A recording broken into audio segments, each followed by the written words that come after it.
voy a hacer la segunda parte, muy importante la parte que os ha contado Patricia para situar un poquito el tema, y la idea es esta, ¿no? Lo importante que es los problemas de lesión renal aguda en nuestros pacientes, entre muchas cosas porque son marcadores de pronóstico muy importantes, ¿no? No me extiendo, esto es lo que ha dicho un poco Patricia, y vamos a ir directamente a modelos predictivos, que es un poco la idea de poder estar aquí. No sé qué sabéis y qué no sabéis de inteligencia artificial, ni porque se habla mucho, de muchas maneras, ni qué esperáis de ella, ni cómo se hace. Aquí lo que os vamos a explicar es un modelo que está publicado en este artículo, que lo podéis encontrar, un modelo de machine learning, de aprendizaje automático de una máquina, que es un algoritmo en que valora unas variables concretas que tienen unos pacientes y en función de esas variables intenta predecir el riesgo de fallo renal en las próximas 24 horas. Este es el estudio en que se basan para poder diseñar este modelo. ¿Y qué hacen? Pues cogen un montón de pacientes, veis aquí las admisiones de diferentes bases de datos, el NIMIC3, el EICU, un montón de bases de datos, que al final, de esos 337.000 pacientes que hay ahí inicialmente, acaban utilizando para el modelo 16.000, porque se aplica unos criterios de exclusión que dice, bueno, si es menor de 18 años, si la creatinina basal es menor de 0,5, si ya tenía fallo renal previo, si hay una serie de criterios de exclusión, que lo que hace es iniciar esa base de datos para ir a coger realmente esos 16.000 pacientes y analizarlos por qué esos 16.000 pacientes han hecho fallo renal y cuáles son las variables recogidas en estos pacientes a lo largo del tiempo que son más sensibles en el momento de predecir ese fallo renal. ¿Y qué hacen? Pues mirad, cogen solamente el output de orina como único parámetro y tiene una predicción, una área debajo de la curva ROC, veis ahí de un 79%. A medida que van añadiendo variables, pues la creatinina, las plaquetas, los leucos, el cociente bunkertinina, la albúmina, van añadiendo algunas variables y va aumentando el área bajo la curva en que dice que este sistema funciona y es capaz de predecir con esa precisión el fallo renal, ¿no? Cómo vamos a funcionar. Y al final, aquí hacen el test con algunas de las bases de datos que tienen y acaban viendo que tiene una sensibilidad y una especificidad pues, que está por encima del 80%. ¿Vale? Hacen este modelo, que es un random forest, que es un modelo de machine learning para acabar de tener el modelo claro y validarlo, y lo validan con todos estos pacientes y a partir de aquí pues, dentro del marcador C, lo hacen todo y lo comercializan. Entonces llega el momento de que esto se tiene que probar de alguna manera. Entonces, yo os voy a explicar a partir de ahora, esto solamente es para que entendáis que la inteligencia artificial es un modelo matemático, en este caso machine learning, que lo que hace es mirar esas variables, darle un peso a esas variables y ver cómo esto se replica en pacientes para ver si esos pacientes se parecen mucho o se parecen poco a los que hay en la base de datos que han hecho fallo renal. Poder asignar un riesgo a cada uno de los pacientes, en este caso por hora, que es la idea de lo que decía Patricia, ¿no? Estos modelos, una de sus ventajas es que tienen que darte información en tiempo real, tienes que avanzarte al problema. Aquí, ¿qué hicimos? Pues aquí lo que hicimos, yo trabajo, bueno, no os lo he dicho, pero yo estoy en el Hospital de Barcelona, yo soy intensivista de formación también, soy jefe de servicio del Hospital de Barcelona, y allí trabajamos como departamental con el ICA de Philips, que algunos lo debéis conocer, que es esto departamental. ¿Y qué hace esto departamental? Pues se conecta con la plataforma de YouCare, que es la que tiene el algoritmo para predecir el fallo renal. ¿Y qué hace Philips? Philips envía cada hora 74 parámetros de cada paciente contra la base de datos del modelo predictivo. El modelo predictivo analiza en real esos 74 datos y me devuelve un riesgo de fallo renal para las próximas 24 horas. ¿Vale? ¿Y esto cómo lo vemos? Bueno, estos son los datos, parte de los datos que envía de estos pacientes en concreto, parte de los datos que envía y al lado hay unas gráficas de evolución de algunos otros datos que también puedes ver todo el histórico de todo lo que has conseguido enviar. Entonces envías toda esta información y te la devuelve de una primera manera visualizando directamente en el ICA. Si veis las tres primeras líneas de arriba, no se ve muy bien, pero la primera pone 000123, esto es el ACI que tiene en ese momento el paciente, ¿vale? Que es un poco lo que decía Patricia, tenemos que saber en qué estado estamos primero. Nos pone verde, amarillo o rojo en la segunda línea, diciendo si la probabilidad de que haya fallo renal en las próximas 24 horas es un 30%, está entre el 30 y el 60% o más del 60%, menos, entre o más. Y de verde no te preocupes, amarillo cuidado, de 30 y 60% de riesgo, y rojo más del 60% de riesgo de hacer fallo renal. Y debajo, que ponía off, porque no había nada, y luego rojo, te dice de las Cadigo Bundles que estás incumpliendo alguna, te dice cuál, y dice míratelo porque tu paciente está en riesgo y además le estás dando un nefrotóxico, o además lo tienes hiperglicémico, o además lo tienes hipotenso, ¿vale?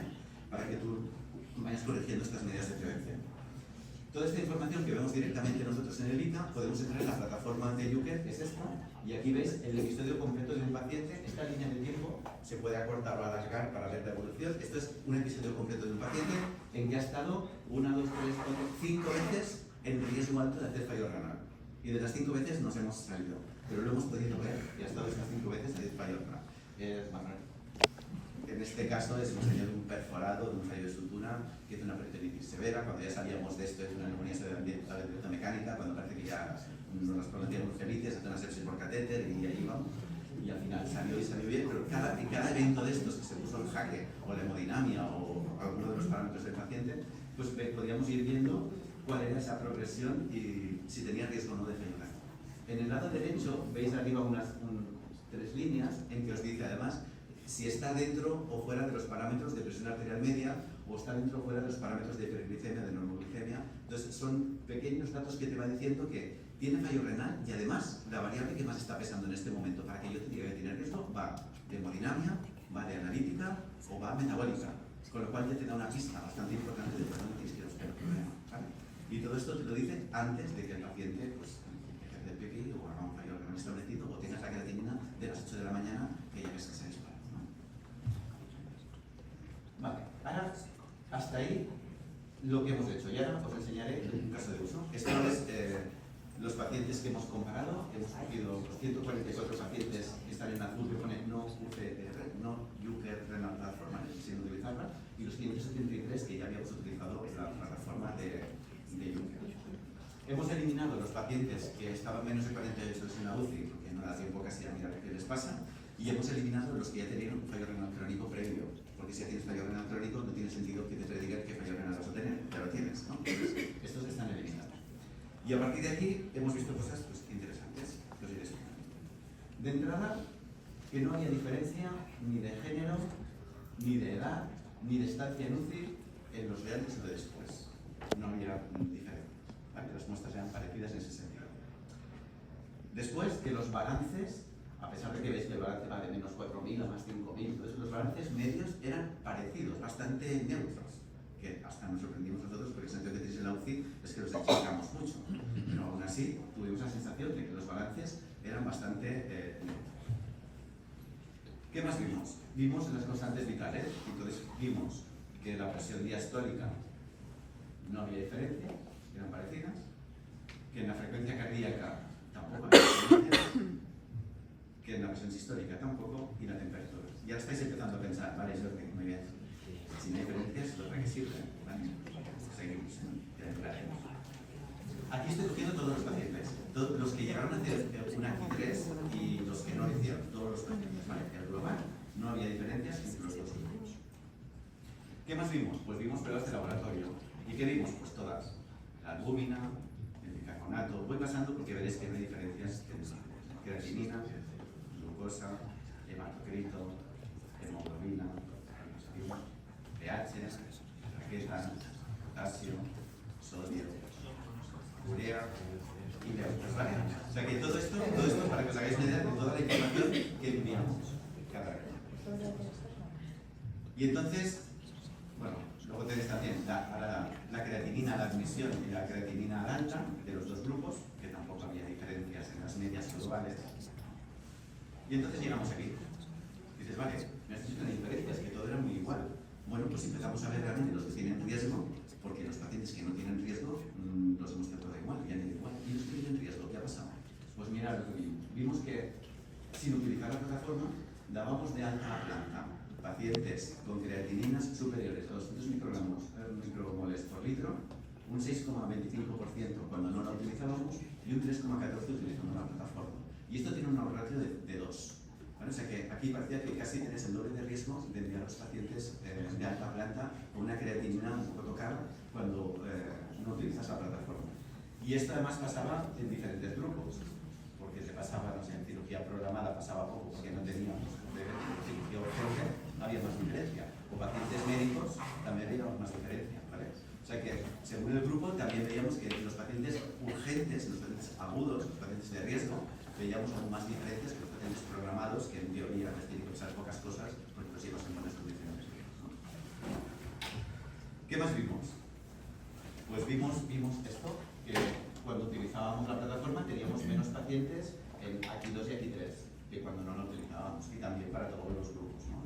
todo los urgentes, ¿no? Como medicina o como cirugía urgente, ya los que más se llaman. ¿Qué más vimos de diferencias? Bueno, todo esto que os estoy presentando lo estoy haciendo con Power BI, no sé si lo conocéis, pero es un sistema de presentación de datos y de Business Intelligence que tiene herramientas propias de análisis de datos, y una de las que termina es ver el riesgo que tienes de tener aquí 3 si utilizas la plataforma o no lo utilizas. Y nos da un riesgo de 2,36 veces que coincide con el ratio que habíamos calculado nosotros en nuestra muestra. ¿Vale? O sea que esto es un poco para validar que realmente utilizando la plataforma tenemos menos riesgo de hacer lo que no necesitamos. ¿Qué más vimos? Pues vimos también que el control metabólico era mejor, ¿vale? Porque además te va avisando de que si hay fallo renal, qué es lo que te está cantando, qué riesgo te está cantando, si el hemodinámico, si el metabólico, y te lo pone, con lo cual tú te puedes avanzar y poder ver. ¿Qué más vimos? Pues vimos que el control hemodinámico también era mejor, teníamos menos hipotensiones de la plataforma. Aquí vimos una cosa muy curiosa, que si vemos cuando no hay riesgo, el aquí 0, incluso el aquí 1, sí. Aquí veis que un poco tratábamos más a aquellos pacientes que no tienen riesgo cuando vas a ciegas, cuando no sabes si ese paciente acaba teniendo riesgo o no. No teníamos la plataforma, no sabíamos si tenía riesgo o no, pero dices, bueno, mira, va un poco justito de pipís, lo voy a forzar un poco más, va un poquito justito de tensiones, lo voy a forzar un poquito más. En cambio, en los que tienen riesgo, ¿veis? Que el tratamiento utilizando la plataforma se ajusta de verdad. O sea, realmente pones tratamiento en los que tienes riesgo y no pones tanto tratamiento si no tienes riesgo. Cuando ibas a ciegas, lo que hacíamos era hipertratar. Intentar optimizar la hemodinamia, intentar optimizar el lóbulo de orina, intentar optimizar todo lo que podías. Y con lo cual utilizábamos fármacos o utilizábamos técnicas para intentarlo hacer. En cambio, con la plataforma y viendo, solo tratábamos a aquellos que realmente estaban en riesgo. Los que dicen, oye, tienes un riesgo de una acidosornitis en las próximas horas. Pues eso realmente lo tratabas. Esto también era muy curioso.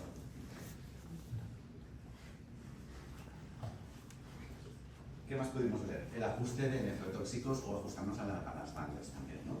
Si veis aquí en un aquí 0, pues no había muchas diferencias. Si nos vamos a un aquí 3, ya aquí había más diferencias, ¿no? Hay fármacos que sabéis que en la UCI pues los tenemos que ajustar y punto, no nos podemos retirar porque toca y toca, pero los que podíamos ir. Y habíamos ido, pues, utilizando la plataforma, pues somos un poco más cuidadosos en cumplir las fases. Vale. Y todo esto no es lo más interesante de todo. Esto es para los gestores, que también va bien. Las estancias medias también se redujeron. O sea, el hecho de poder evitar que los pacientes hagan fallo renal porque haces actuaciones antes, reduce las estancias, porque no te fías de dar pacientes a planta con según qué creatininas. Si crees que todavía son mejorables, los tienes en la UCI un día más, o 2 días más, o 3 días más. Y aquí veis además que en los AGIs más altos es donde más diferencia hubo, porque lo puedes prevenir antes y puedes tratarlos antes. Esto es un poco el resumen de lo que os he dicho, pero lo más importante de todo esto no es solo eso. Es que para conseguirlo no hemos tenido que introducir ningún dato nuevo, no hemos tenido que hacer ninguna analítica fuera de horas, no hemos tenido que hacer nada. Con nuestra práctica normal, con nuestro flujo de trabajo normal, vas alimentando de forma automática esa base de datos y te va devolviendo el riesgo. ¿Vale? Con lo cual, no es una carga de trabajo para la gente, que esto es una de las cosas más importantes que hay en un servicio. Es, vamos a hacer o hacemos nosotros. ¿No? Vamos a mirar, ¿qué tenemos que hacer? Nada. Nada es nada. O sea, seguir trabajando normal. La información de los tratamientos, la información de las analíticas, la información de todo esto ya está en nuestro flujo de trabajo normal, incorporado en nuestro sistema nuestro sistema clínico de información. Con lo cual no hay que hacer nada extra. Simplemente la información viaja, te da un riesgo y te la devuelve. Y muchas veces antes de tener la creatinina de las 8 de la mañana, porque estás de guardia, son las 7 de la tarde, te has hecho una hora, a ver mañana cómo va, pues al igual en las 3 siguientes horas ya se te ha puesto en amarillo, se te ha puesto en rojo y actúas y haces algo más. Incluso hasta pides la creatinina, pero a veces no hace falta. Simplemente ya te avisa. Y además te avisa qué es lo que está en riesgo. Y al revés, pacientes que dicen, te vienen en enfermería y te dicen, mira, es que está un poco más hipotenso, es que hace un poquito menos de pipí, es que no sé qué. Y tú harías algo, hipertratarías, pondrías un poco más de volumen, o subirías un poco de la nora, o no sé, harías alguna cosa, o harías así, haces, no lo sé. Tú miras esto, entras en su pantalla y dices, pues, me está diciendo que el riesgo es bajo. No vamos a hacer nada, vamos a esperar. ¿No? Y hemos ido viendo que vas esperando y no pasa nada. O sea que ese riesgo va ajustado realmente a lo que estamos viendo. Y además hay otro valor añadido, que esto lo hemos aprendido sobre la marcha, llevamos un año utilizando esto. Que cuando tú estás de guardia, ahora voy a poneros que cuando tú estás de guardia y entras en tu gráfica y ves que todo está verde, sabes que las analíticas están vistas, porque el sistema las ve y si no hay nada, te devuelve verde, y sabes que la hemodinámica está vista y sabes que la parte metabólica está vista. Con lo cual, si está verde, tiene un buen valor predictivo negativo. Si está verde, no está pasando demasiadas cosas. Te puedes ir a cenar un ratito tranquilo y vuelves, por lo menos los verdes, y te miras los amarillos o los rojos, ¿no? Y de esta manera también haces un check rápido de cómo está tu paciente. Luego puedes ir al detalle. No es que puedas, es que debes ir al detalle y ya irás. Y al final, como decía Patricia, esto solo es una herramienta. Eso solo te dice, mira, a mí me parece, con lo que está pasando en tu paciente y con todos los datos que yo tengo, que el riesgo de caer fallo renal está aumentando. Ahí lo dejo. Y además las variables que más pesan son pues, las que pasan en ese momento. Y ahí lo dejo. Y en ese momento pues tú te metes el detalle y decides qué haces con tu paciente. Y poco más. Esta era un poco nuestra experiencia de uso que os quería explicar y que pudiéramos ver un poco qué es la inteligencia artificial, ¿no? Que a veces parece como magia, no es magia, al final hace lo mismo que nosotros. Mira un montón de datos, lo que tú haces con la gráfica, miras la analítica y dices, vale, no voy a tener tranquilo, pues lo hace una máquina y te lo vuelve igual. Y un sistema que vamos validando, además no os lo he dicho, pero va aprendiendo. Cuando hay una situación de riesgo y tú haces una acción y la escribes, esa acción va a la máquina, con lo cual la máquina aprende que con esa acción baja o sobre el riesgo y ya lo sabe para la próxima. Con lo cual este sistema va aprendiendo sobre nuestra población real. Y hasta aquí, luego si queréis hacemos preguntas, dudas.